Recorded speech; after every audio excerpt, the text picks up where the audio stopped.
বন্ধুরা, welcome my channel. তো তোমরা কেমন আছো? আশা করি তোমরা ভালো আছো। আজকে নতুন একটা রান্নার রেসিপি নিয়ে আমি চলে এলাম আজকের ব্লগে। তো আজকে কি রেসিপি করব ওটাই আমি তোমাদের সাথে শেয়ার করবো। চলো দেখতে থাকো কি করি আমি। এই হচ্ছে পাবদা মাছ। তো পাবদা মাছটা আমি আগে থেকে ধুয়ে রেখেছিলাম। আর এখানে আছে চিংড়ি মাছ। তো আমি আজকে দু রকম মাছের রেসিপি বানাবো, ওটাই তোমাদের সাথে আমি শেয়ার করবো কিভাবে আমি রান্নাটা করব। পাবদা মাছটা করার জন্য আমি এই বাড়িতে নিয়ে নেব পোস্ত। তো সর্ষে দিয়ে দেবো, সর্ষে আর পোস্ত দিয়ে দিলাম।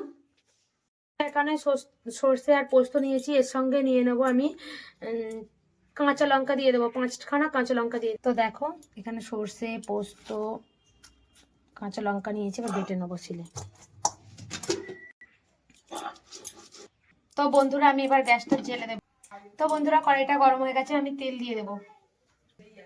তো বন্ধুরা তেলটা গরম হয়ে গেছে, কড়াই এবার আমি এক এক করে মাছগুলো দিয়ে দেবো। আর এই দেখো মাছেতে হলুদটা ভালো করে আমি লাগিয়ে নিলাম। এবার আমি কড়ার মধ্যে এক এক করে মাছগুলো দিয়ে দেবো। আমি মাছগুলো দিয়ে দিয়েছি, এক পিঠটা ভাজা হোক, এক পিঠটা উল্টাবো। তো বন্ধুরা মাছগুলো ভাজা হয়ে গেছে, আমি তুলে দেবো কড়াই থেকে।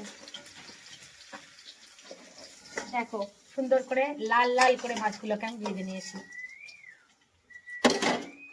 কড়াইতে দিয়ে দেবো। দেখো চিংড়ি মাছগুলো ধুয়ে নুন মাখিয়ে রেখেছিলাম, আর এর মধ্যে কড়াইয়ের মধ্যে দিয়ে দেবো। তো বন্ধুরা চিংড়ি মাছগুলো ভাজা হয়ে গেছে, আমি তুলে নেব। অনেক তেল আছে, এই তেলের মধ্যে দিয়ে দেব ওলকপি দিয়ে যে চিংড়ি মাছের ঝালটা হবে না, এর মধ্যে আমি পেঁয়াজ কালিগুলো আগে ভেজে নেব। দেখেছো মাছটা কিরকম ভেজে নিলাম। এরকম পেঁয়াজ কালিটা আমি কড়াইয়ে দিয়ে দেবো।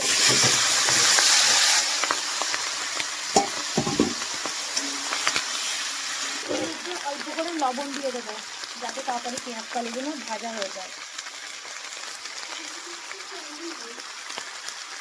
অল্প করে হলুদ দিয়ে দেবো, সমস্তটা একবারে মিক্স করে নেবো। তো 5 মিনিট ঢেকে রাখবো। তো বন্ধুরা আমি ঢাকনাটা খুলি আর দেখি পেঁয়াজ কালিটা ভাজা হলো কিনা।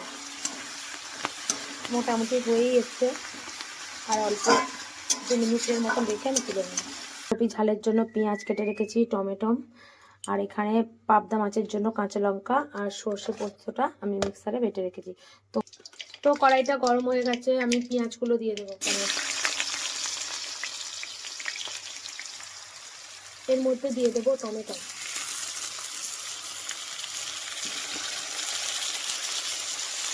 করে নুন দিয়ে দেবো। তো বন্ধুরা দেখো টমেটো আর পেঁয়াজ ভাজা হবে। এর মধ্যে আগে থেকে সেদ্ধ করে রেখেছিলাম ওলকপি আর আলু আমি দিয়ে দেবো। ওলকপি আলুটা দিয়ে দেবো। তো কড়াইয়ে হলুদ দিয়ে দেবো, 2 চামচ হলুদ দিয়ে দেবো।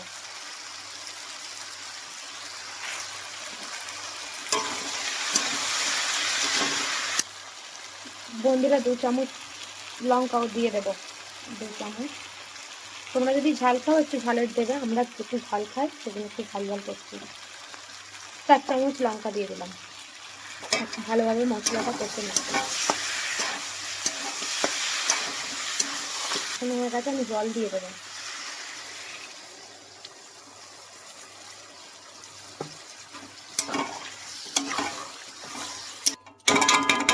এর মধ্যে পেঁয়াজ কালিগুলো ভেজে রাখা পেঁয়াজ কালিটা দিয়ে দেবো। এর মধ্যে চিংড়ি মাছগুলো দিয়ে দেবো।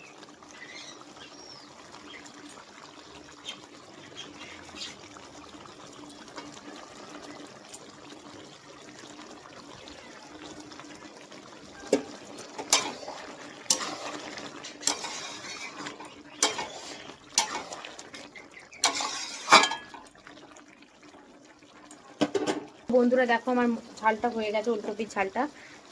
আমি এবার নিয়ে নামিয়ে নেবো, এটাকে ঢেলে নেবো।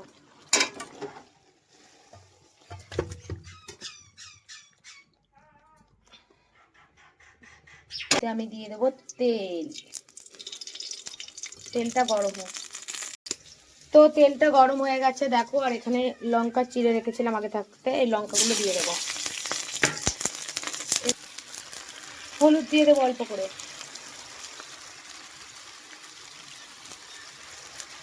লবণ দিয়ে দেবো,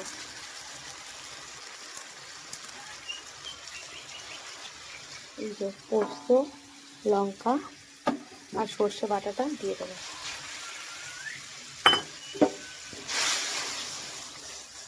দেখো কালারটা দেখো বন্ধুরা, এক এক করে মাছগুলো আমি এই মশলার মধ্যে দিয়ে দেবো।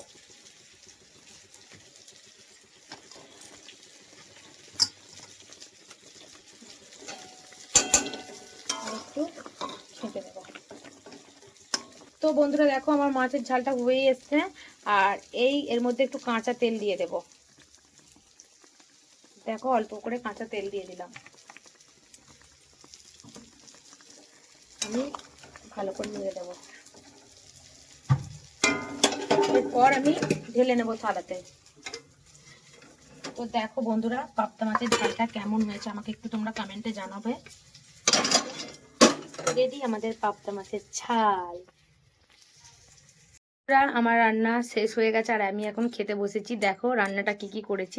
ভাত, উচ্ছে ভাজা, বেগুন ভাজা, ওলকপি, চিংড়ি মাছ, পেঁয়াজ কালি, আলু দিয়ে তরকারি, আর এই হচ্ছে পাবদা মাছ।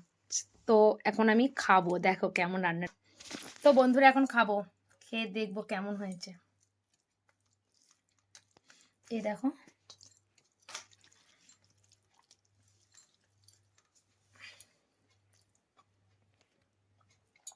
তো দারুণ হয়েছে আজকে রান্নাটা। আর আমার মতন যদি তোমরা এরকম করে রেসিপিটা বানাতে চাও অবশ্যই বাড়িতে ট্রাই করো। আর নিত্য নতুন রান্না দেখার জন্য আমার চ্যানেলটিকে সাবস্ক্রাইব করতে কিন্তু ভুলো না। তো এখানে আমি ব্লগটা এন্ড করছি। সকলকে টাটা, লাভ ইউ, বাই।